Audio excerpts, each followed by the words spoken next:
আসসালামু আলাইকুম। আমন্ত্রণ জানাচ্ছি বাংলাভিউ সংবাদে। আপনাদের সাথে আছি আমি হাসান মোহাম্মদ শামীম। শুরুতেই জানিয়ে দেব লতিফ ট্রাভেলস সংবাদ শিরোনাম।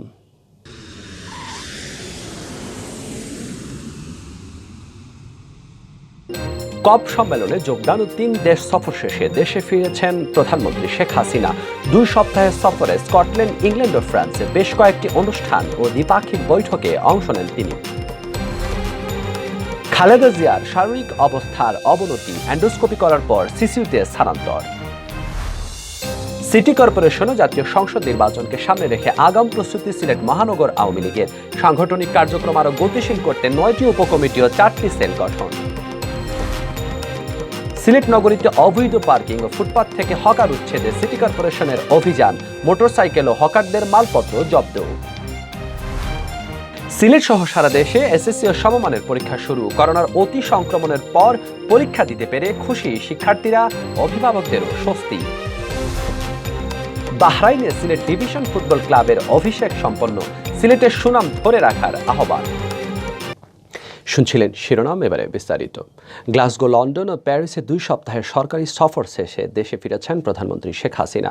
বিমান বাংলাদেশ এয়ারলাইন্সের একটি ভিভিআইপি ফ্লাইট প্রধানমন্ত্রী ও তার সফর সঙ্গীদের নিয়ে রোববার সকাল 7টা 24 হযরত শাহজালাল আন্তর্জাতিক বিমানবন্দরে পৌঁছায় বলে জানিয়েছেন তার প্রেস সচিব এহসানুল করিম। গত 31 অক্টোবর যুক্তরাজ্য, ফ্রান্সে 2 সপ্তাহের সফরে স্কটল্যান্ডের বন্দরনগরী গ্লাসগো পৌঁছান প্রধানমন্ত্রী শেখ হাসিনা।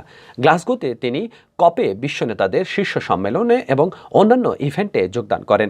গ্লাসগোতে অবস্থানকালে 1 নভেম্বর সকালে প্রধানমন্ত্রী স্কটিশ ইভেন্ট ক্যাম্পাসে কমনওয়েলথ প্যাভিলিয়নে CBF Commonwealth high level panel discussion on climate prosperity partnership শীর্ষক একটি সাইড ইভেন্টে যোগ দেন। কমনওয়েলথের মহাসচিব প্যাট্রিসিয়া স্কটল্যান্ড কিউসির সাথে একটি বৈঠকের পর তিনি COP26-এর উদ্বোধনী অনুষ্ঠানে যোগদান করেন এবং একই অনুষ্ঠানে ভাষণ দেন। প্রধানমন্ত্রী ব্রিটিশ প্যাভিলিয়নে action and solidarity the critical decade শীর্ষক বৈঠকে অংশগ্রহণ করেন। এছাড়াও প্রধানমন্ত্রী স্কটল্যান্ড, ইংল্যান্ড ও ফ্রান্সে বেশ কয়েকটি অনুষ্ঠানে অংশ নেন। শারীরিক অবস্থার কিছুটা অবনতি হয় বিএনপি চেয়ারপারসন খালেদা জিয়াকে করোনারি কেয়ার ইউনিট সিসিইউতে নেওয়া হয়েছে। শনিবার রাত 3টার দিকে তাকে সিসিইউতে নেওয়া হয়। সিসিইউতে ভর্তির বিষয়টি নিশ্চিত করেছেন বিএনপির vice chairman AZM Zahid Hossain. এদিকে হাসপাতাল সংশ্লিষ্ট একটি সূত্র জানায়, শনিবার হাসপাতালে ভর্তি হওয়ার পর খালেদা জিয়ার এন্ডোস্কোপি করা হয়। পরে রাতেই তাকে কেবিন থেকে সিসিইউতে নেওয়া হয়। শনিবার বিকেলে রাজধানীর এভার কেয়ার হাসপাতালে নেওয়া হয় বিএনপি চেয়ারপারসন খালেদা জিয়াকে। এর আগে টানা 26 দিন হাসপাতালে চিকিৎসা শেষে 7 নভেম্বর সন্ধ্যায় বাসায় ফেরেন খালেদা জিয়া। তখন ডাক্তার AZM জাহিদ হোসেন জানান, বিএনপি চেয়ারপারসন খালেদা জিয়াকে বিদেশে উন্নত চিকিৎসা নেওয়ার পরামর্শ দিয়েছে দেশি বিদেশি চিকিৎসকদের সমন্বয়ে গঠিত এভার কেয়ার হাসপাতালের মেডিকেল বোর্ড। 12 অক্টোবর খালেদা জিয়াকে এভার কেয়ার হাসপাতালে ভর্তি করা হয়। পরে 25 অক্টোবর খালেদা জিয়ার শরীর থেকে নেওয়া টিস্যুর বায়োপসি করা হয়। করোনা ভাইরাসে আক্রান্ত হয়ে 27 এপ্রিল রাজধানীর এভার কেয়ার হাসপাতালে ভর্তি হন খালেদা জিয়া। সেখানে 54 দিন চিকিৎসা শেষে 19 জুন রাতে গুলশানের বাসভবনে ফেরেন তিনি। 2018 সালের 8 ফেব্রুয়ারি জিয়া অরফানেজ ট্রাস্ট দুর্নীতি মামলায় খালেদা জিয়ার 5 বছরের কারাদণ্ড হয়। এরপর প্রথমে পুরান ঢাকার বিশেষ কারাগারে ও পরে কারাবন্দী অবস্থায় BSMU হাসপাতালে চিকিৎসাধীন ছিলেন তিনি। দেশে করোনার প্রাদুর্ভাব দেখা দিলে খালেদা জিয়ার পরিবারের আবেদনের পরিপ্রেক্ষিতে সরকার নির্বাহী আদেশে 2020 সালের 25 মার্চ তার 6 মাসের সাজা স্থগিত করে মুক্তি দেওয়া হয়। এরপর আরও 3 দফায় তার সাজা স্থগিতের মেয়াদ বাড়ায় সরকার। সিটি কর্পোরেশন নির্বাচনের প্রায় 1.5 বছর আর জাতীয় সংসদের বাকি প্রায় 2 বছর। নির্বাচন দূরে থাকলেও আগে প্রস্তুতি নিতে শুরু করেছেন সিলেট মহানগর আওয়ামী লীগ। 2 নির্বাচনে যাতে দলীয় প্রার্থীর বিজয় নিশ্চিত করা যায় সে লক্ষ্যে আগাম প্রস্তুতি শুরু করেছেন সংগঠনটির নেতাকর্মীরা। দলকে আরও সুসংগঠিত ও শক্তিশালী করতে গঠন করা হয়েছে 9টি সাংগঠনিক উপকমিটি ও 4টি সেল। দলের নেতারা বলছেন, সাংগঠনিক এই তৎপরতার ফলে নেতাকর্মীরা চাঙ্গা হবেন, গতি আসবে সাংগঠনিক কাজে। গেল সিটি কর্পোরেশন নির্বাচনে দলীয় প্রার্থী বদরুদ্দিন আহমদ কামরানের পরাজয়ের দহন এখনও পোড়াচ্ছে সিলেট মহানগর আওয়ামী লীগের নেতাকর্মীদের। নির্বাচনের পর সাংগঠনিক দুর্বলতা ও প্রার্থীর বিভিন্ন ভুল সিদ্ধান্তের কথা উঠে আসে। তবে গেলবার যে কারণেই দলীয় প্রার্থীর পরাজয় হোক না কেন আগামীতে কোনোভাবেই সেটার পুনরাবৃত্তি দেখতে চান না দলের নেতাকর্মীরা। তাই নির্বাচনের 1.5 বছর আগেই দলের পক্ষ থেকে সাংগঠনিক প্রস্তুতি নেওয়া শুরু করেছেন তারা। দলীয় সূত্র জানায়, গেল 6 নভেম্বর সিলেট মহানগর আওয়ামী লীগের কার্যনির্বাহী সভা অনুষ্ঠিত হয়। ওই সভায় দলকে আরও সুসংগঠিত করতে 9টি সাংগঠনিক উপকমিটি ও 4টি সেল গঠন করা হয়। 27টি ওয়ার্ডকে 9টি ভাগে ভাগ করে, অর্থাৎ প্রতি 3 ওয়ার্ডের জন্য গঠন করা হয় একটি উপকমিটি। ওই উপকমিটির সদস্যরা তাদের অধীনস্থ ওয়ার্ডগুলোর সাংগঠনিক অবস্থা পর্যবেক্ষণ করবেন। পাশাপাশি সংগঠনকে গতিশীল করা, কোন্দল নিরসন করে ঐক্য স্থাপন ও নিষ্ক্রিয় থাকা নেতাকর্মীদের চাঙ্গা করতে কাজ করবেন। মহানগর আওয়ামী লীগের কার্যনির্বাহী কমিটির সভাগুলোতে উপকমিটিগুলো তাদের সাংগঠনিক কার্যক্রমের অবস্থা তুলে ধরবেন। এছাড়া সংগঠনের কার্যক্রমকে গতিশীল করতে প্রচার দফতর, তথ্য ও অর্থ বিষয়ক সেল গঠন করা হয়েছে। এসব সেলের মাধ্যমে বর্তমান সরকারের উন্নয়ন কর্মকাণ্ডগুলো জনসাধারণের কাছে তুলে ধরে জনমত তৈরি করা হবে, যাতে এর ইতিবাচক প্রভাব আগামী সিটি কর্পোরেশন ও জাতীয় সংসদ নির্বাচনে পড়ে। গঠিত উপকমিটি ও সেলের সমন্বয়কারী এবং নির্দেশক হিসেবে কাজ করবেন সিলেট মহানগর আওয়ামী লীগের সভাপতি ও সাধারণ সম্পাদক। জানা গেছে, প্রায় 12 বছর ধরে আওয়ামী লীগ ক্ষমতায় থাকায় দলের সাংগঠনিক কার্যক্রমে অনেকটা স্থবিরতা নেমে এসেছে। রাজপথের কর্মসূচি না থাকায় বিভিন্ন দিবস কেন্দ্রিক হয়ে পড়েছে সাংগঠনিক কর্মকাণ্ড। এই অবস্থায় সাংগঠনিক কার্যক্রম গতিশীল ও ঝিমিয়ে পড়া নেতাকর্মীদের চাঙ্গা করতে মহানগর আওয়ামী লীগ এই উদ্যোগ নিয়েছে। উপকমিটি ও সেল গঠনের পর থেকে দলের নেতাকর্মীদের মধ্যেও চাঙ্গা ভাব লক্ষ্য করা যাচ্ছে বলে জানিয়েছেন দলের একাধিক নেতা। উপকমিটি ও সেল গঠন সম্পর্কে জানতে সিলেট মহানগর আওয়ামী লীগের সাধারণ সম্পাদক অধ্যাপক জাকির হোসেনের সাথে যোগাযোগ করা হলে তিনি জানান, সংগঠনকে শক্তিশালী করার লক্ষ্যে এই উদ্যোগ নেওয়া হয়েছে। তবে উপকমিটি ও সেলের কাজ কি হবে এ ব্যাপারে গণমাধ্যমে কিছু বলা যাবে না বলে মন্তব্য করেন তিনি। মহানগর আওয়ামী লীগের সহসভাপতি আসাদুদ্দিন আহমেদ জানান, সামনে দুটি গুরুত্বপূর্ণ নির্বাচন দুটিতে আমরা দলীয় প্রার্থীর বিজয় দেখতে চাই, তাই আগাম প্রস্তুতি গ্রহণ করা হয়েছে। দীর্ঘদিন দল ক্ষমতায় থাকায় নেতাকর্মীদের মধ্যে কিছুটা স্থবিরতা চলে এসেছে। এই উদ্যোগের ফলে তারাও চাঙ্গা হবেন।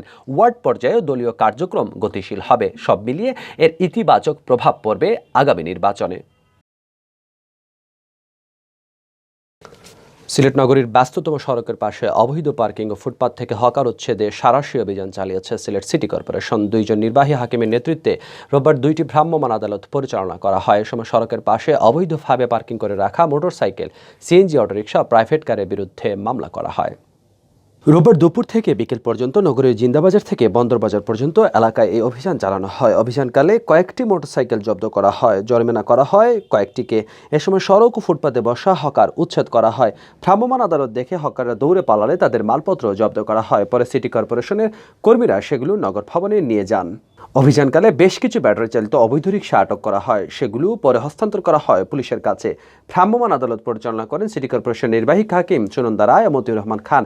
অভিযান পরিচালনাকারী কর্মকর্তারা বলেন, অনেকেই সড়কের পাশে অবৈধভাবে যানবাহন পার্কিং করে শপিং করতে যান। এছাড়া হকারদের বসার জন্য লালদিঘির পাড়ে জায়গা নির্ধারণ করে দেওয়া হলেও তারা সড়ক ও ফুটপাতে বসে ব্যবসা করেন। এতে নগরীতে যানজটের সৃষ্টি হয়। যানজট নিরসনের লক্ষ্যে ভ্রাম্যমাণ আদালত পরিচালনা করা হয়েছে। এরকম অভিযান অব্যাহত থাকবে বলেও জানিয়েছেন কর্মকর্তারা।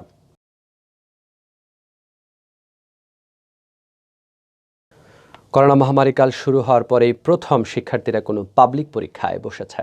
রোববার সকাল 10টা থেকে শুরু হয় এসএসসি ও সমমানের পরীক্ষা।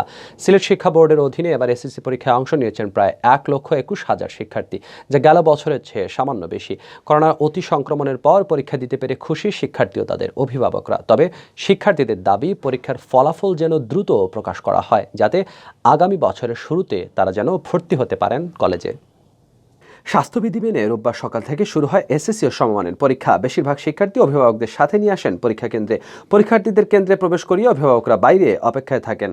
পরীক্ষা কেন্দ্রে প্রবেশের সময় শিক্ষার্থীদের মুখে মাস্ক আছে কিনা সেদিকে খেয়াল রাখে কর্তৃপক্ষ। সবাইকে মাস্ক পরার নির্দেশ দেওয়া হয়। হলের ভেতর এক বেঞ্চে 2 জন করে পরীক্ষার্থী বসানো হয়। পরীক্ষা কেন্দ্রগুলিতে ছিল কড়া নিরাপত্তা। প্রতিটি পরীক্ষা কেন্দ্র ও আশপাশের এলাকা সাময়িক সংরক্ষিত এলাকা হিসাবে ঘোষণা করে সিলেট মহানগর পুলিশ। সিলেট শিক্ষা বোর্ড সূত্রে জানা গেছে, সর্বশেষ এসএসসি পরীক্ষায় এই বোর্ডে পরীক্ষার্থী ছিল 1,16,370 জন। আর এবছর পরীক্ষার্থীদের সংখ্যা 4,761 জন বেড়ে দাঁড়িয়েছে 1,21,131 জনে। পরীক্ষার্থীদের মধ্যে 53,940 জন ছাত্র এবং 67,191 জন ছাত্রী। গেলবার ছাত্র সংখ্যা 49,953 জন ও ছাত্রী সংখ্যা 66,417 জন ছিল। পরীক্ষা মোটামুটি অনেক ভালোই হয়েছে। তারা যে পরীক্ষাটায় অংশ নিতে পারছে তার জন্য সরকারকে ধন্যবাদ। এটা বিশেষ পরিস্থিতির কারণে হয়তো তারা একটা ভিন্ন সময় কাটিয়েছে। আমরা সবাই একটা উদ্বিগ্ন ছিলাম, সেই উদ্বিগ্ন জায়গা থেকে আমরা বেরিয়ে এসেছি। আমার মনে হয় তারা ভালো পরীক্ষা দিয়েছে।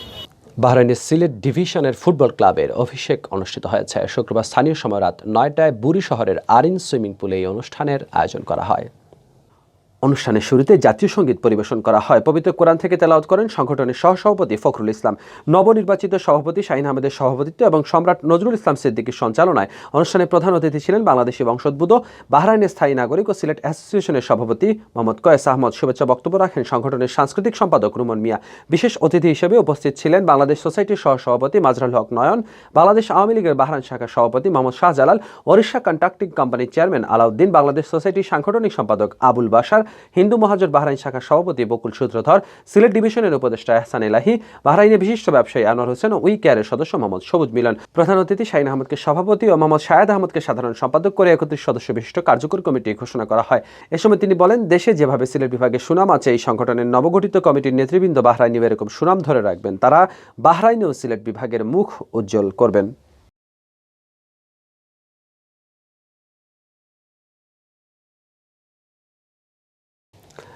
পরবর্তী সিলেটি সংবাদ দেখার আমন্ত্রণ জানিয়ে শেষ করছি বাংলা ভিউ সংবাদ। এতক্ষণ সঙ্গে থাকার জন্য ধন্যবাদ। খোদা হাফেজ।